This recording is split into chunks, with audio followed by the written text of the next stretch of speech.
नमस्कार मित्रों। आज मैं आपको ऐसी बातें बताऊंगा कि आप वीडियो को स्किप मत करिए। बहुत जानकारी वाली बातें मैं आपको बता रहा हूं। इस धरती पर बहुत सारे ऐसे देश हैं जिनको हजारों वर्ष हो गए और वो अभी भी घोर पॉवर्टी, बहुत ज्यादा गरीबी में जी रहे हैं। आपको मालूम है कि हमारी जो सिविलाइजेशन भी शुरू हुई है, या जो सबसे पुराना कॉन्टिनेंट भी माना जाता है, अफ्रीका है। और आप अफ्रीका चले जाइए, वहां के देशों की हालत देखिए आप। मतलब हजारों साल इन देशों को धरती पर हो गए हैं और फिर भी गरीबी बहुत ज्यादा है। और जब गरीबी होती है तो बहुत सारे अपराध, बहुत सारे दुराचार ऑटोमेटिकली डेवलप होते हैं। अब सोचने का विषय ये है कि जब ये देश हजारों सालों से धरती पे है तो फिर भी गरीब क्यों? तो उसका एक ही कारण है, वो है शिक्षा का महत्व इन देशों ने नहीं समझा। जो हजारों साल पहले इनके पूर्वजों ने धरती पर आकर के किया, वो उसको, उस व्यवस्था को बदल नहीं पाए। बस वही काम करते रहे और साइंस एंड टेक्नोलॉजी में पिछड़ गए। शिक्षा से मेरा मतलब ये नहीं है कि बस आपको विज्ञान ही डेवलप करना है और फिर रशिया और यूक्रेन की तरह लड़ना है या अमेरिका की तरह लोगों को धमकाना है। मैं ये भी नहीं बोल रहा हूं शिक्षा का मतलब लेकिन एडवांसमेंट के लिए वैज्ञानिक शिक्षा बहुत जरूरी है और आपकी नैतिक शिक्षा भी बहुत जरूरी है। ये दोनों अगर जब साथ चलेंगे तो मनुष्य बेहतर कर पाएगा जीवन में। तो मैं आज आपको शिक्षा का महत्व बताता हूं। एक छोटा सा उदाहरण दूंगा, फिर आप समझना। देखिए, जो एडवांस कंट्रीज हैं, जहां लोग बेहतर जिंदगी जी रहे हैं, वहां शिक्षा को बहुत महत्व दिया गया और इसीलिए जो है जीवन बेहतर से बेहतर होता चला गया। हम लोग क्या करते हैं? हम शिक्षा को महत्व उतना नहीं देते, और अगर हम महत्व देते भी हैं तो हम ये मानते हैं कि शिक्षा स्कूल कॉलेजेस में ग्रहण की जाती है।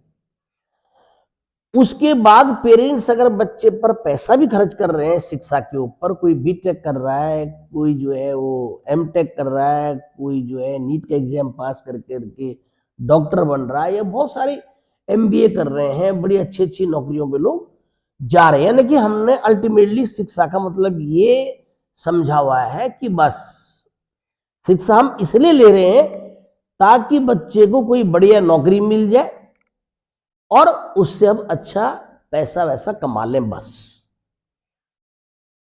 ये भी जरूरी है, क्योंकि जब हम बेहतर कोई काम करेंगे, पैसा कमाएंगे, तो खुशहाली आएगी। इससे मैं इनकार नहीं कर रहा हूं, लेकिन हमारी सोच कहां तक है देखिए आप। सोचो, बहुत एग्जाम्पल, सपोज एक व्यक्ति है, उदाहरण दे रहा हूं मैं, जैसे गाड़ी का मैकेनिक है, उसका नाम राम भी हो सकता है, मोहन भी हो सकता है, उसका नाम जो है वो जॉन भी हो सकता है, उसका नाम इमरान भी हो सकता है, कोई भी हो सकता है, और वो मोटर मैकेनिक बन गया।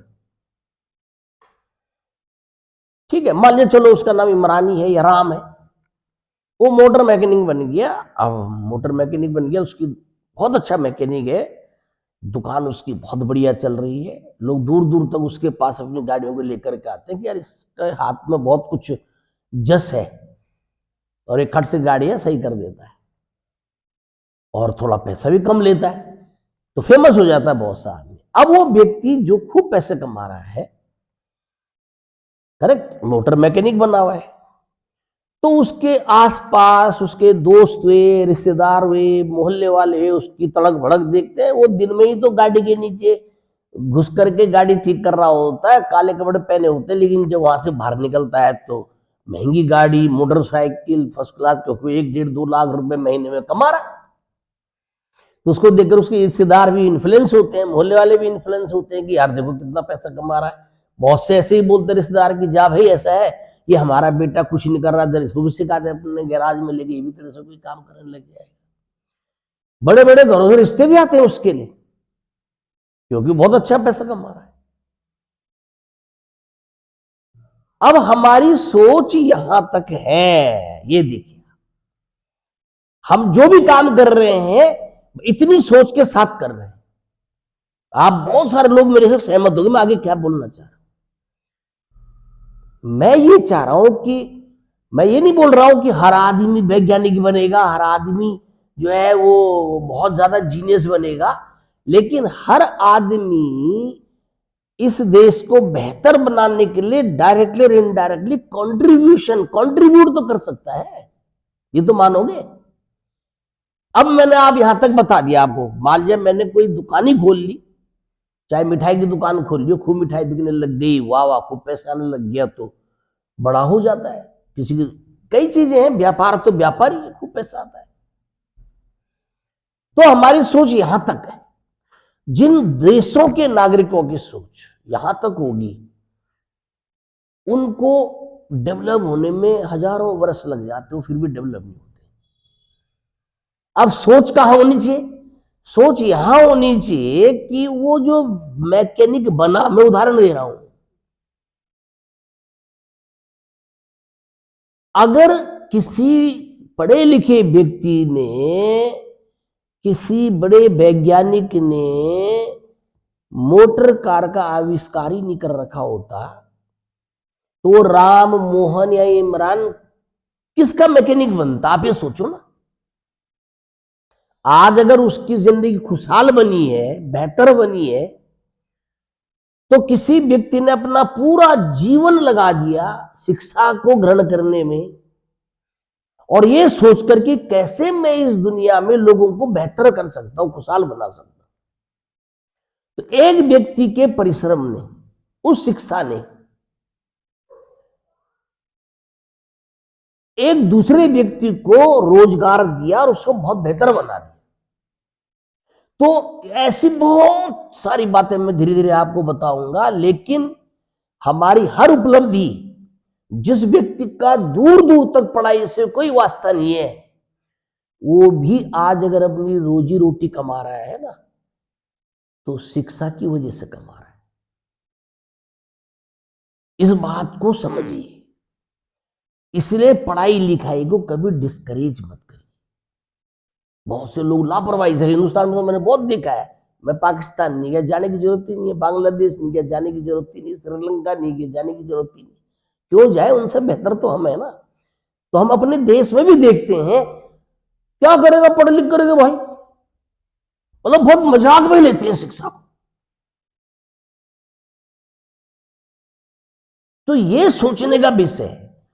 हर नागरिक, मैं नहीं कह रहा हूं कि बहुत बेहतर पढ़ पाएगा, लेकिन हर नागरिक पढ़ाई में, वैज्ञानिक दृष्टिकोण में सहयोग तो कर सकता है ना। तो इसलिए आप चाहते हैं कि हमारा देश चिर स्थायी बने, चिर डेवलप, विकसित बने, बहुत बेहतर बने, तो सबसे ज्यादा महत्व आपको शिक्षा को देना पड़ेगा। शिक्षा बेहतर होगी, स्वास्थ्य अपने आप बेहतर हो जाएगा, सारी व्यवस्थाएं अपने आप सुधर जाएंगी। मैं आपको ही नहीं बोल रहा हूं कि आप अपने पुराने ट्रेडिशन मत पर टिके रहो, वो भी करो, कोई दिक्कत नहीं है, लेकिन हर वक्त आपको याद होना चाहिए कि नहीं, बिना शिक्षा के, बिना वैज्ञानिक ज्ञान के कुछ नहीं है। 1 इंच आगे नहीं बढ़ सकती, परेशानी आएंगी जीवन में। बोलने को तो बहुत कुछ है, मैं धीरे धीरे आपको बताता रहूंगा। बहुत बहुत धन्यवाद। God bless you.